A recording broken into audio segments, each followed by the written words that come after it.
So thank you all for being with me. And today we will dedicate our class to the topic of flesh with his blood, its soul in his blood, you shall not eat. That's the prohibition of eating an living organ from a living animal, prohibition given to Noah. So that's our topic today. And we will touch the question of what is a stance of the Torah regards to killing of animal, and what is the stance of the Torah in regard to vegetarianism. So that's the topic of today. So let's read the verse. It's a prohibition given in a Rainbow Covenant, and I'll read it to you. There are two lines. I think I have a slide for that. Let me see if I can find a slide.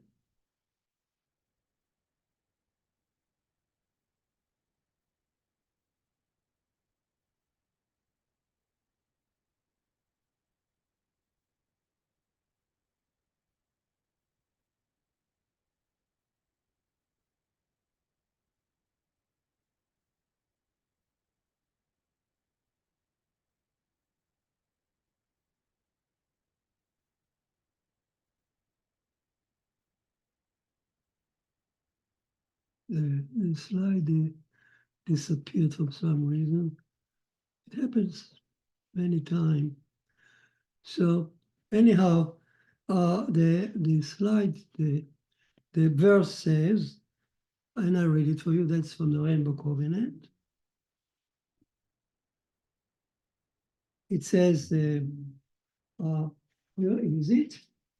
To be exact, it's chapter 9, verses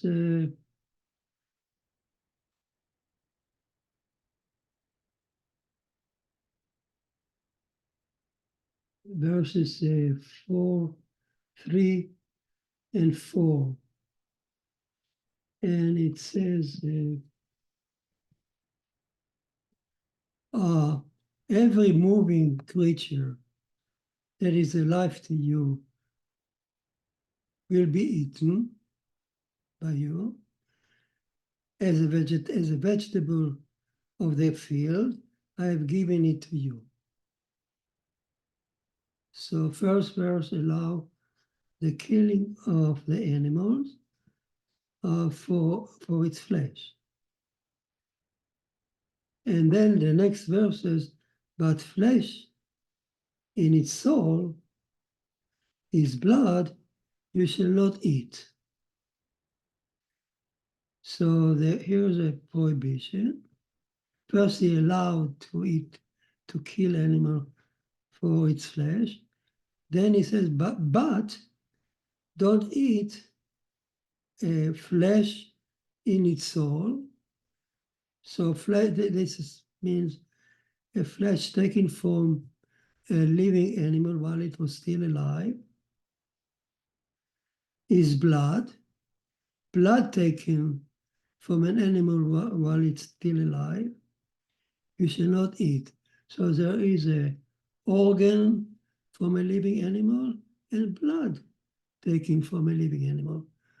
Two prohibitions. So the first verse permits killing, and the other one says, no, but you should stay away from animal organ. Now, what is organ?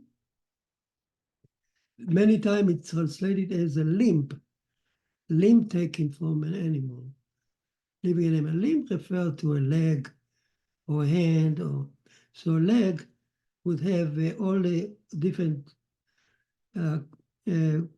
different element in it, flesh, bones, sinew, whatever. So limb is contain many elements, where flesh can be just flesh, like a tongue or kidney or heart. So they have just flesh and still organ. So organ is any functional unit that may contain bones or may not contain bones. Anyhow, they are forbidden to be eaten to Bnei Noah. Why, if they were taken from an animal while it was still alive? So that's in general terms what we're talking. Blood referred to the blood that responsible for life. So the Talmud says it's only blood that's in the circulation. You know, if it's rain, people die right away, the animal will die right away. Blood that are soaked inside the organ may not be so important for the immediate life. So let's say blood in the organ like liver, which is soaked with blood, yet it's not considered part of the prohibition because life doesn't depend on that blood, and so on.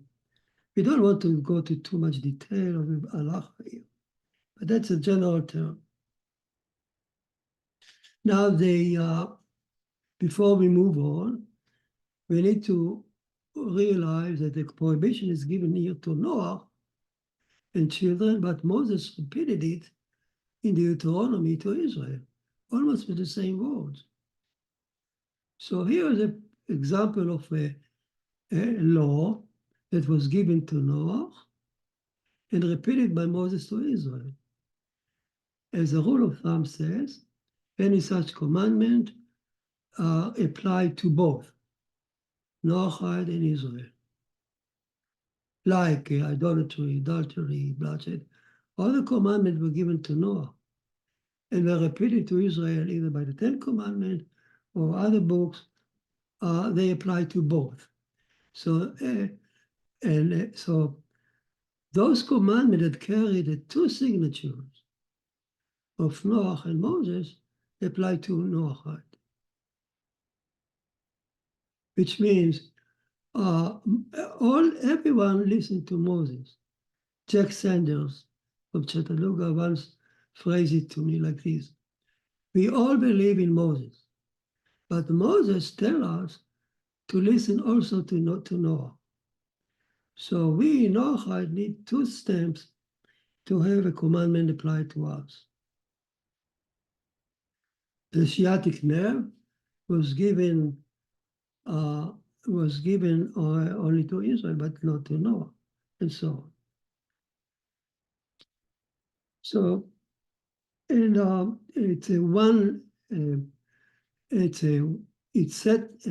this commandment set the Noahide apart from the previous generations that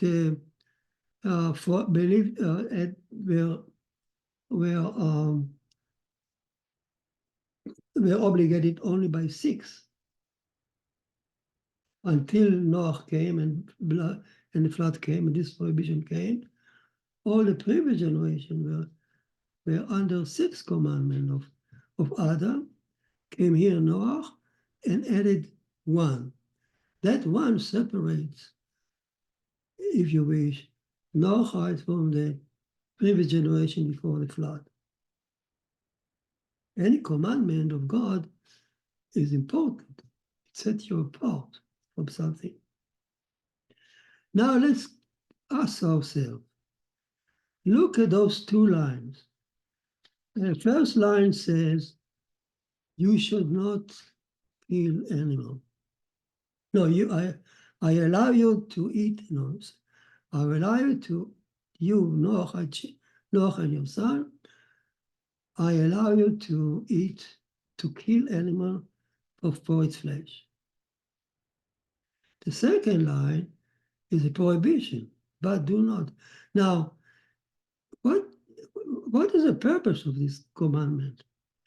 Everybody agree, all the commentary from the Rambam and from whoever, all agree the purpose of this prohibition is to teach mankind to be more compassionate and less cruel. Eating, obviously, cutting legs from an animal while it's still alive causes a lot of pain. And besides, it's a cruelty. So the purpose is to avoid cruelty. If so, everyone asks, why God, in the same breath, allow the killing of the animal? If he wants to teach us not to be cruel, let him stop us from killing animal, period. Now they run into all kind of explanations, and which is take them far, far away from the topic. Give you an example. Prohibition of blood is against witchcraft and all kinds of. It's completely out of context. And if you want to understand the commandment number 7 of Noah, really you need to do what we do, to look at the context where it appears in the book of Genesis. So let's take now a breath and see what the context of this. This will help us to understand the commandment. So what is the context?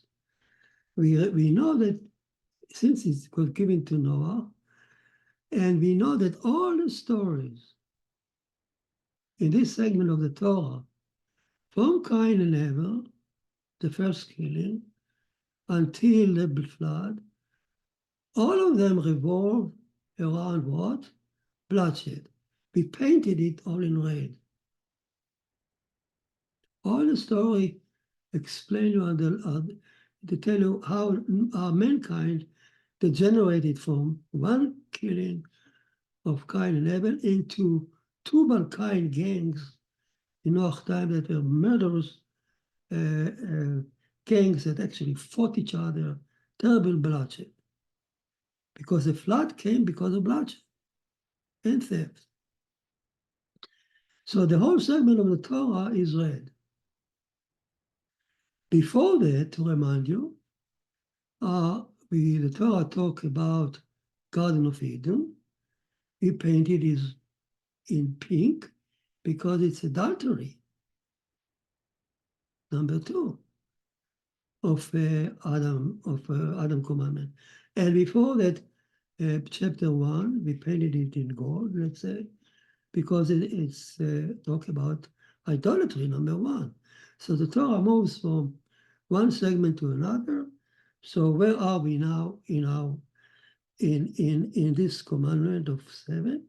Within the segment of the Torah that deals with bloodshed. So that's a general, that's a general context, and it's rule out witchcraft and all kind of reasons that people put for those prohibitions. Has nothing to do with that. It's part of the struggle against witchcraft, against bloodshed. That's set the whole debate down forever. So that the topic is the bloodshed and how to avoid it. Now, let's focus a little bit more. So the prohibition here is given to Noah after the flood, to remind you the context, which is very important to understand the prohibition. After the flood, Noah refused to go out and procreate, and start civilization again. He said to himself, why should I bring children if bloodshed will return and the flood will return? Why? Because he thought to himself, look, blood,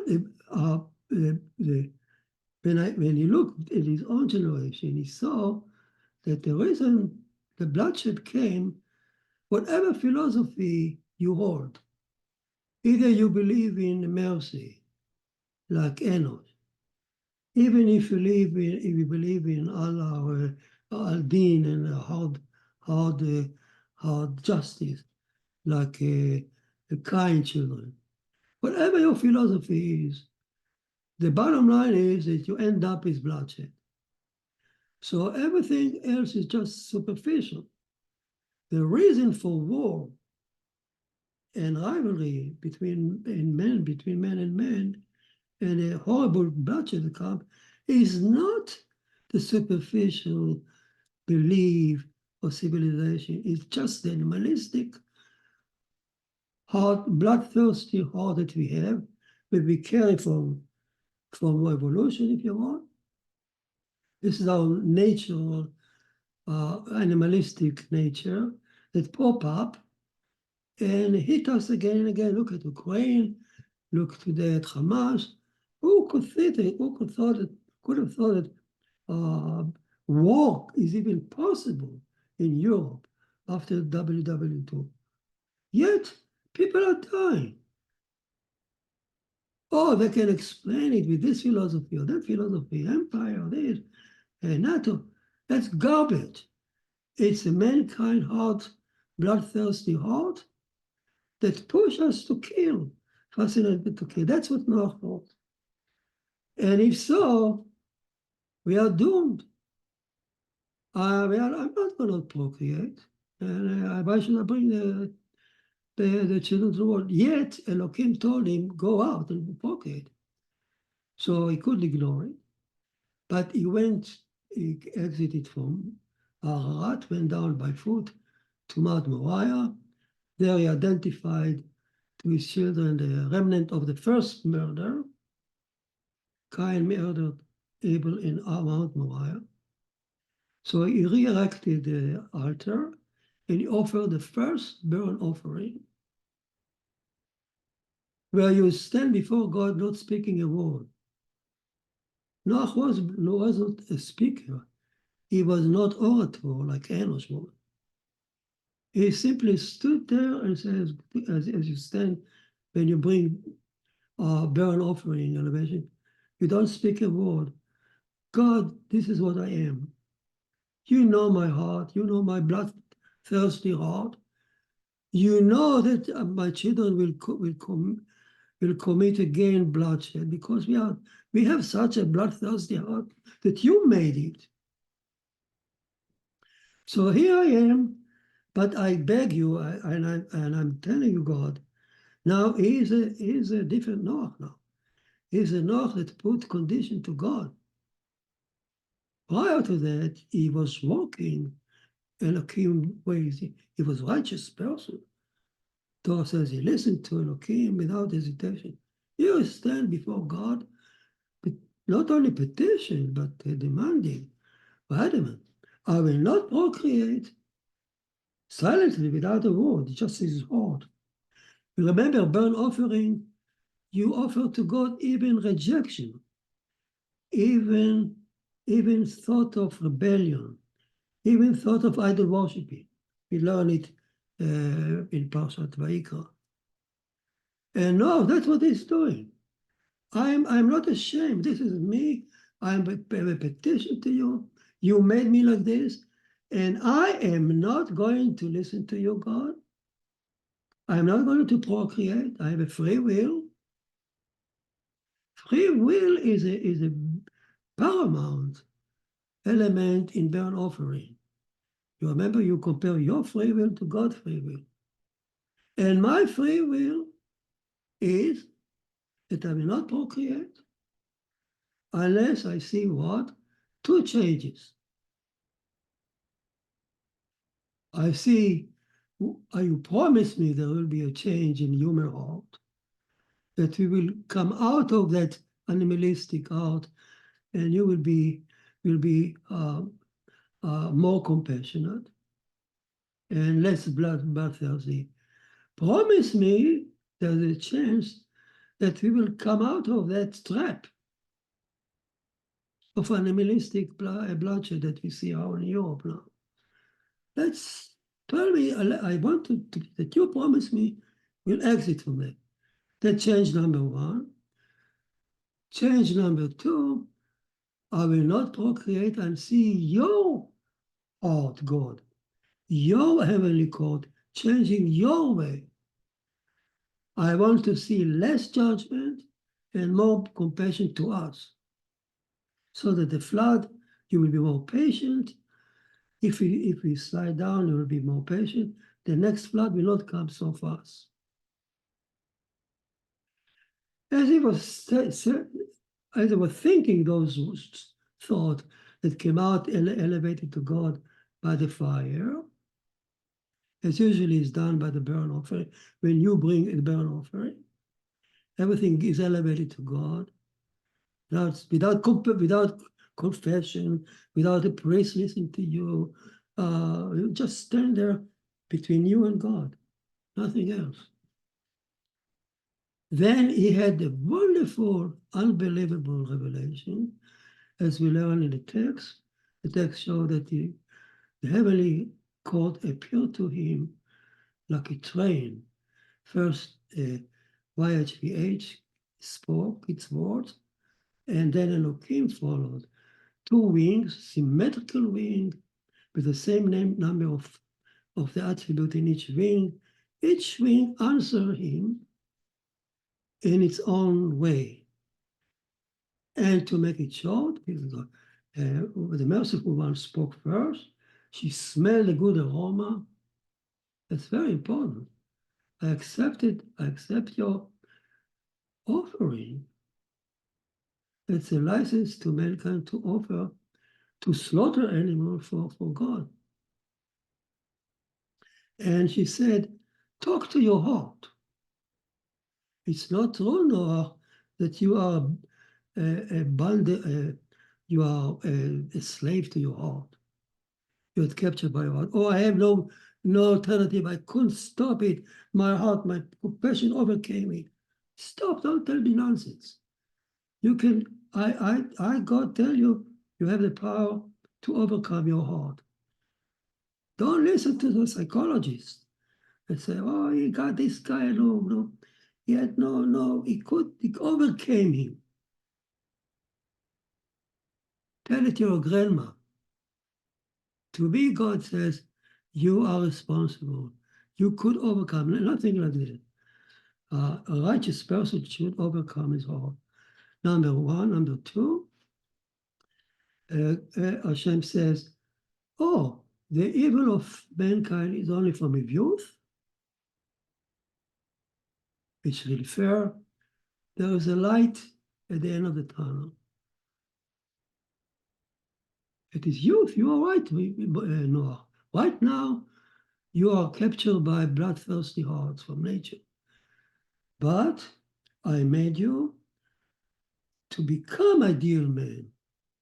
Let us make Adam the ideal man in the future. So Adam should improve himself. That's our charge, to be less animalistic and more invite more Shekhinah in our heart, to become less bloodthirsty. It's all in your heart. That's Hashem word. Now come the next strain of Elohim speaking, so to speak. Symmetrical wing. Elohim now, the Talmud says, every word that Elohim says here is a new thing that never heard before about bloodshed. Chidush. Everything here is chidush, a new thing that separates Noah's children from the previous generation. Chidush. new things. And the first thing, new things that Elohim says, all of that is about law. Elohim will not talk about the heart or the future heart. Elohim talk about the law, and all the laws of bloodshed are new, and inferring that Adam will follow them, it will help him to overcome, to change his bloodthirsty heart. So the first law that Elohim said, Elohim wars are divided between, first he speak about killing. All of them is about bloodshed. Elohim first devote his words to killing animals, the relationship between man and animals. Then he follow the new laws about bloodshed between man and man. And where is the seventh commandment listed? In the section between man and animals. There where you find Noahide, commandment number 7. And what he said, we remember 2 lines. 2 lines. First, he allow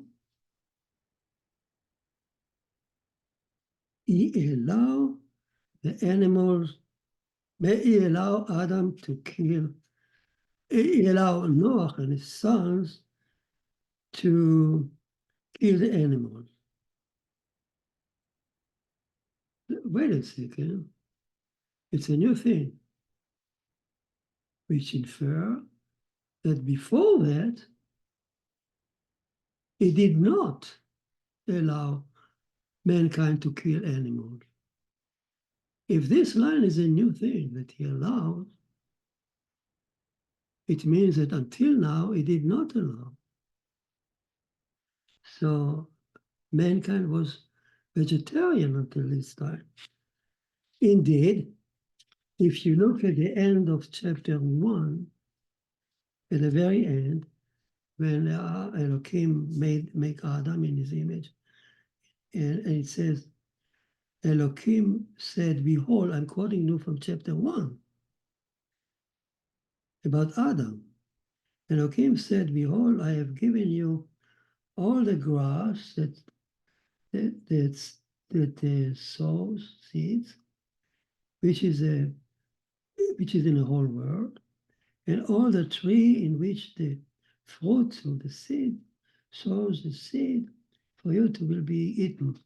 So it's complicated style, but in essence, Elohim says to Adam, that's in chapter 1, you and animals share the same food, vegetations, fruits, and that's it. No killing. So Rashi explained right there on the spot, he did not allow Adam to kill a creature and eat its flesh. Only every herb, vegetable, he will eat with eaten together Adam and animals. And when Noah's sons came, he allowed them eating meat. Here's the whole story.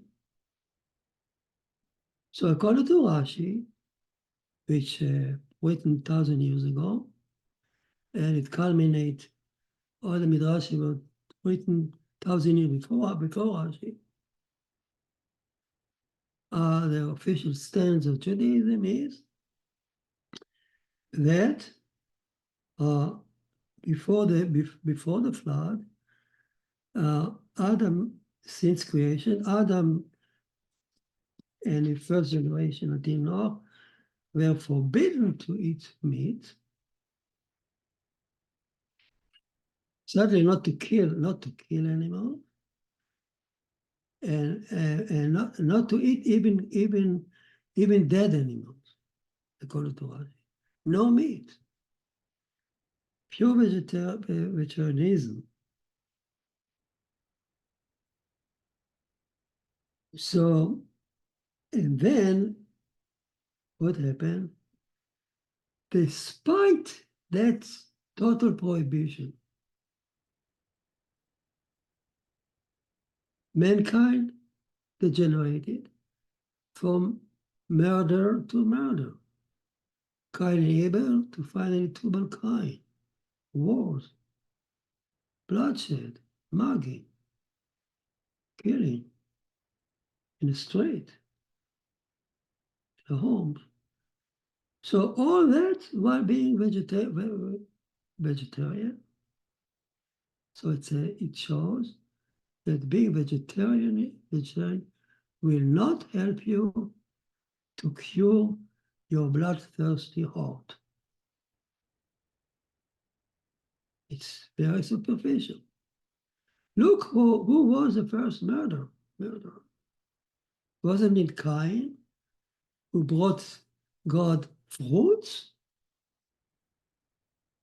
Okay. So it's a failure of vegetarianism to change the human heart.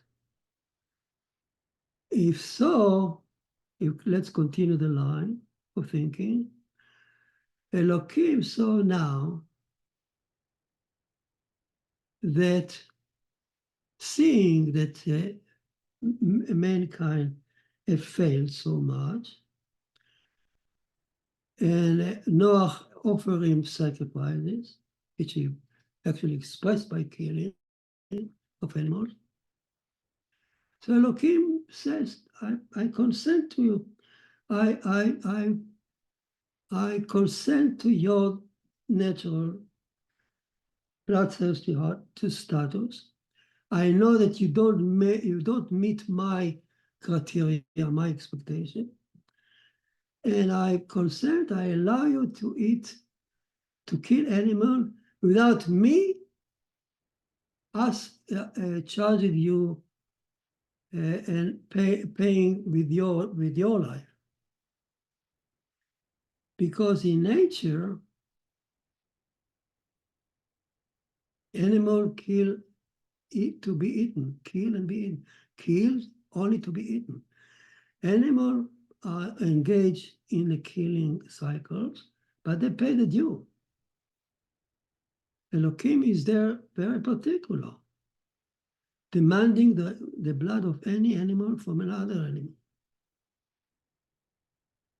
The cycle of justice is seen in nature all the time, in that sense. Elohim is particular in nature, demanding the blood. But Elohim says, no, you know what? I consent to you. I will live. You ask me to be less judgmental. Here I am. I will not judge you harshly if you kill animal for eating, for food. Yeah, I agree. I will be less, as you ask, I will be less judgmental, but on a condition that you don't eat organ torn from animals, from living animals. So again, this is a concession of Elohim to Noah. Like what? Like, let's say, a golden calf. A golden calf, Elohim, Ben Hashem, took out Israel from Egypt. He gave him the Torah. It was supposed to be completely spiritual, as Jeremiah said. But seeing the golden calf, seeing the nature of Israel as any other nation that are in that culture, they cannot escape the something tangible and sacrifice. So Hashem says, fine, I consent to you. You can kill, you can approach me by sacrifices, but only in my temple, only in my way, only in limited way. The same thing here. I consent to you, Noah. You are right. You have bloodthirsty heart, and I will not fight you. I will be less judgmental. I will not condemn you. I will not fight you. I will not punish you. if you kill if you kill animals, provided that you stay away from torturing them. Now, so we understand that part. Noach was successful. He asked for less judgmental, Elohim to be less judgmental. He received it. What about more mercy? Then this is reflected in what Elohim says, the next line. Do not torture animal, do not eat anything that was taken from animal in life, causing her some pain, so much pain and suffering. That part is contribution, a new contribution of the law of bloodshed from the aspect of the merciful one. As Elohim is saying, you know what? You want mercy to be more present in the heavenly court? You should merit it. Show her that you yourself are more compassionate. Show her that you don't torture animals. Certainly, you're not talking about man to man. We're talking about man to animals. So show her that you are in her line. Don't eat, don't consume organ, liver, taken from a living animal. If you do so, you comply with her expectation from you, and she will look at you favorably, and you will have more of her input in the heavenly court. As a result, the Rabbi said, the new heavenly court appeared to Noah less judgmental and more merciful one, and then the rainbow appeared in the sky. What is the meaning of the rainbow? They said the rainbow said that the old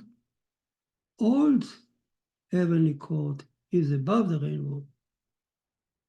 The new heavenly court is below the rainbow. That's the meaning of the rainbow. So now we understand that the two lines, the line that prohibit, they allow, why Elohim allows mankind to kill animals, the concession. At the same time, the opposite. You have to restrain yourself to show more compassion and to animal, and don't show cruelty. Overcome your cruelty. Now let me read for you a famous article written by late Rabbi Cook. Rabbi Cook, just a word of introduction, is the father of modern Israel, spiritual father of modern Israel. The yeshiva that he established one yeshiva, but it became the mother of all yeshivas of the Zionist religious in Israel. He's a giant, considered giant of giants. And every yeshiva learned his books, even in high school. He's extremely, not only popular, but revered. Rabbi Cook. Okay. So he wrote, this is 1904 or 5. He wrote an article headed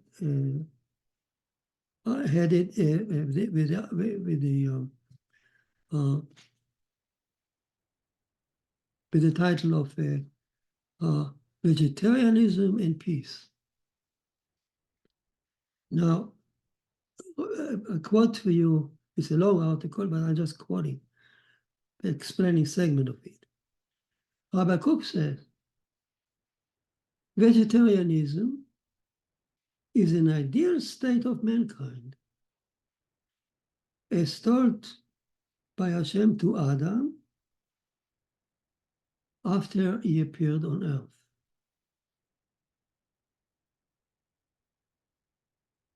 In Eden, there couldn't be vegetarianism. There was no animal killing at all, only vegetarianism. So that state was drawn by that state of classical vegetarianism in Eden was actually carried over to earth by Adam when he first appeared on earth. That's the ideal state of Adam, of mankind, Rabbi Kook said, being with vegetarianism. Now, as he appeared on earth, it looked like, Rabbi Kook said, like natural morality. Every philosopher in the 19th century wrote about the natural. It was a very popular topic, that we are born, from Kant and so on, we are born with a natural instinct of goodness. And we all despise or reject or look down and kill all mankind. It's like our natural good moral instinct. It's not so. It's not like natural. It looks to us natural. We carry it from Eden.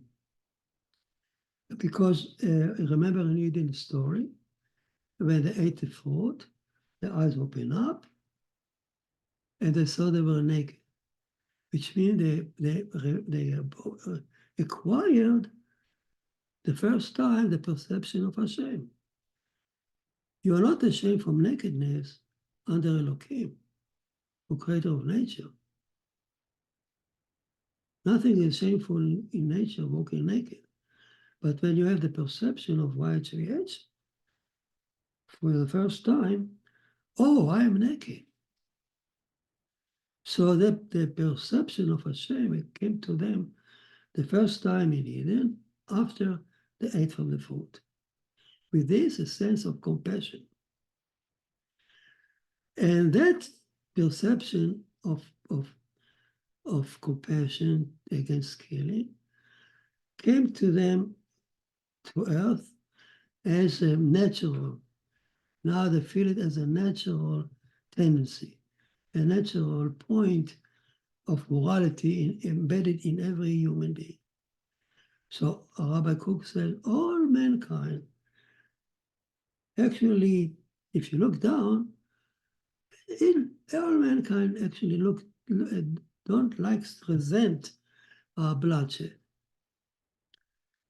Yet, on the other hand, once we are on earth, we are driven by the opposite drive. Opposite drive tell us to kill, because we need to live on this earth. This on earth, unlike Eden, we are called, we are obliged to fight for our life. We need meat to survive.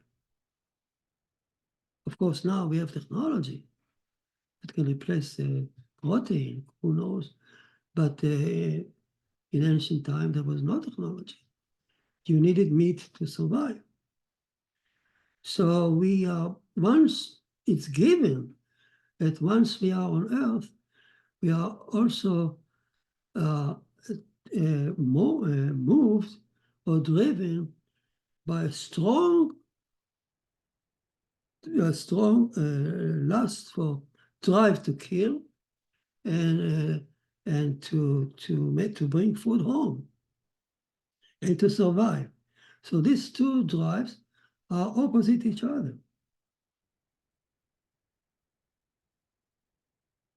And that drive to kill give you another benefit, not only to bring food, but to get rid of your enemies and to wield power. So very quickly you can actually tame this natural bloodthirsty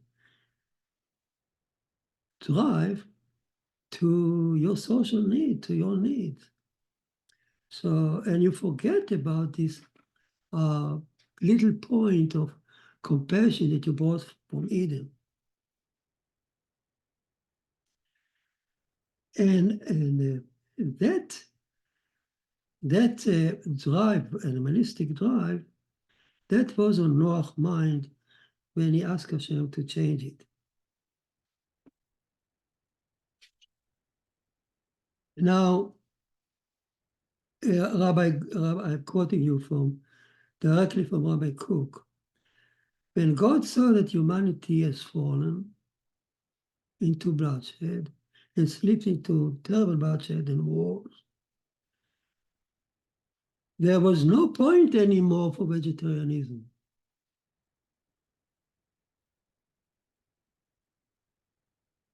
Actually, he says it's ridiculous to care about animals while killing human all over the world. No point. It's ridiculous to be a vegetarian and to care about the animals while hundreds of thousands, maybe millions, are dying all over the world from man to man. So first, that's why Hashem said vegetarianism there is no room for vegetarianism here anymore. It's ridiculous. You can eat if you kill man, you're allowed to. You can also kill animals, but don't torture them. So it means it's a fake righteousness. If you keep Adam morality or being vegetarian, and you pretend to be like Adam while you engage in terrible war. So first, bring peace on earth. Then elevate yourself and adopt vegetarianism. That's Rabbi Cook's famous article. And I'm looking back on chapter 1, a point at the end of chapter 1, Genesis, the same verse that we just read, that he created Adam, and then he told Adam, you should eat all the vegetables in the world, like animals. And then he said, and Elohim saw everything he has created, and look, it was very good. And the Sabbath came. It looked like chapter 1 put vegetarianism just before entering the Sabbath.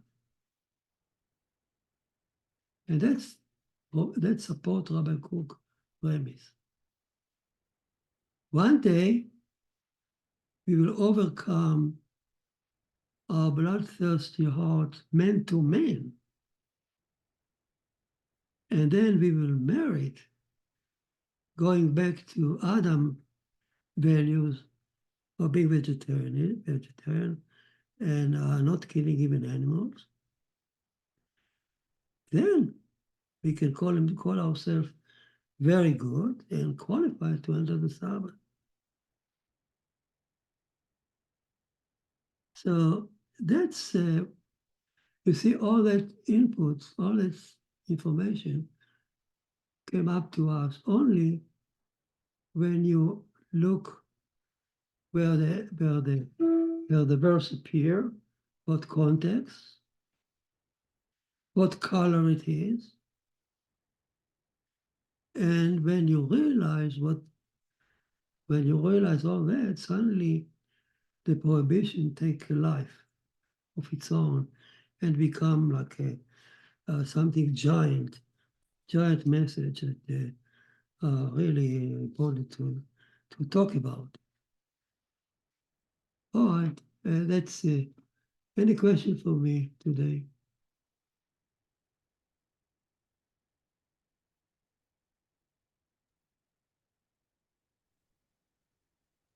So, Rabbi, if I understand you correctly, Yes.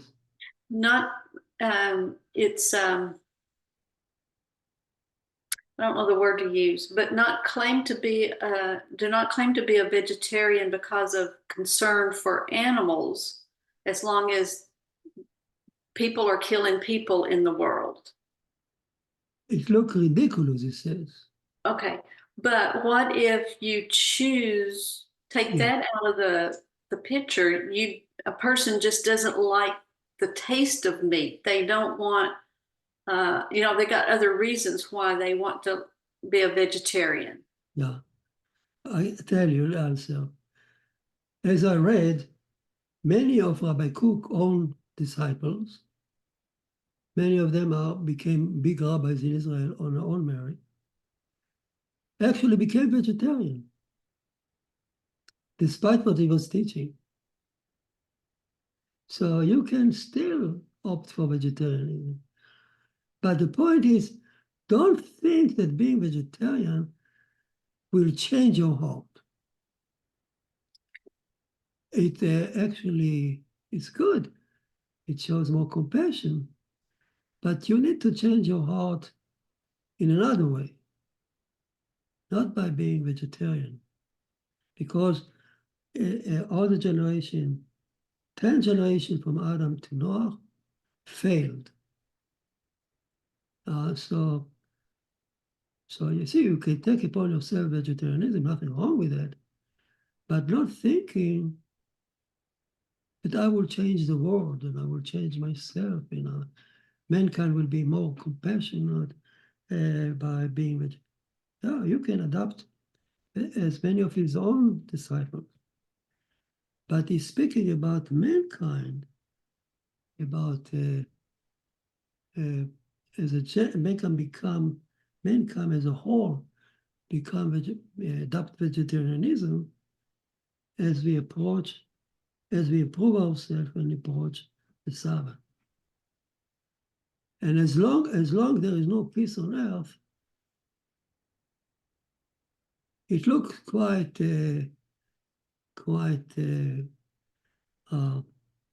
he actually used the word funny. It's all funny that the person is so careful, keen about the not about the taste or whatever, but about not killing animals, while the TV shows wars and killing and Hamas and all that in Ukraine, and you are vegetarian.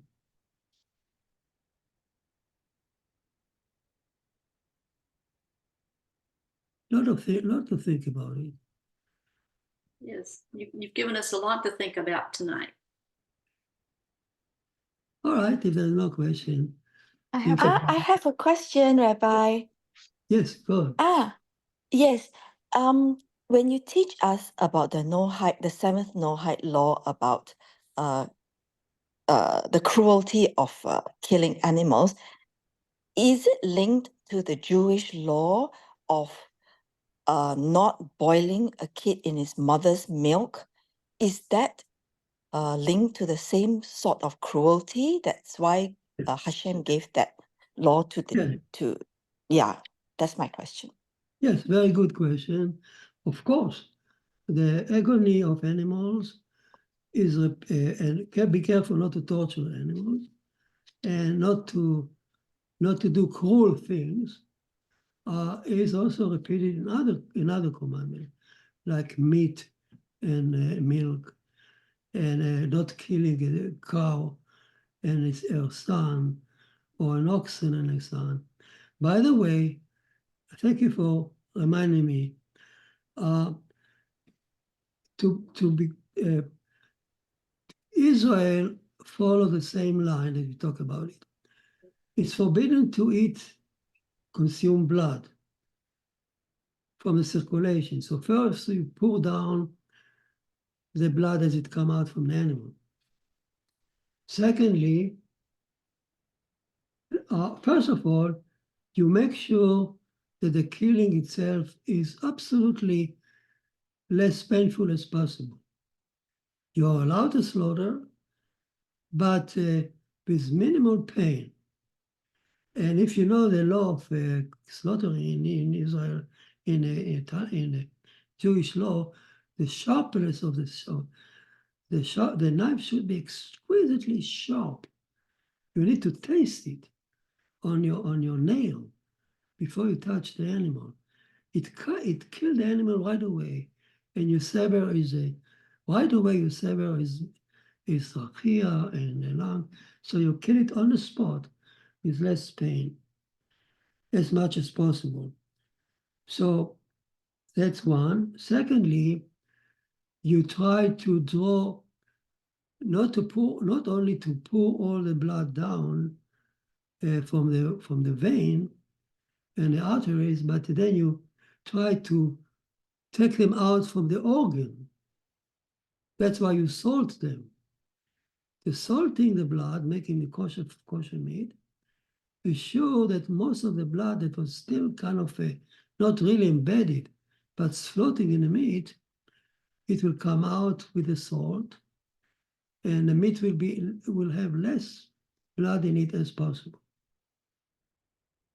Thirdly, kosher meat is only those species that Noah brought in number of 7 to the altar.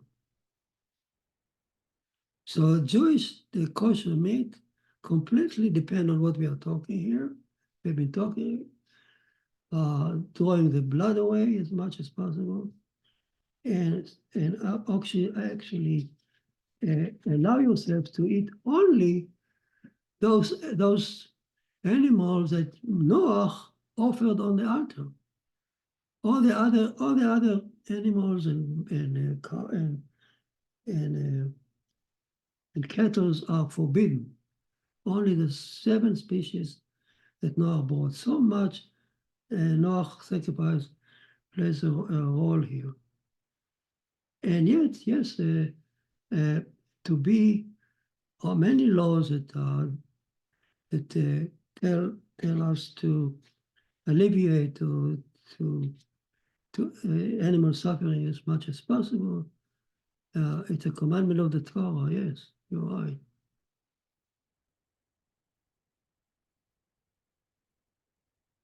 Any other question? Yes, Rabbi, I have a question. You had said that originally mankind was vegetarian and we shared the same food as the animals did. Yeah. So my question is, were all the animals vegetarian too? There were no carnivores back Good then? question. You asked me an excellent question, Nancy, because animals do consume each other. But here, what the verse is saying, mankind is set apart.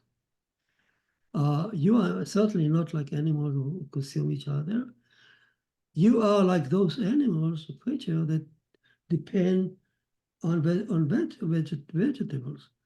So you share with those animals the same food. But you certainly don't prey on other animals. According to Rashi, in this verse, he forbid Adam to take the life of an animal and to eat it, to consume it. So that's chapter 1, according to Rashi. So obviously there were animals will prey. The evolution is full of that, animal killing each other.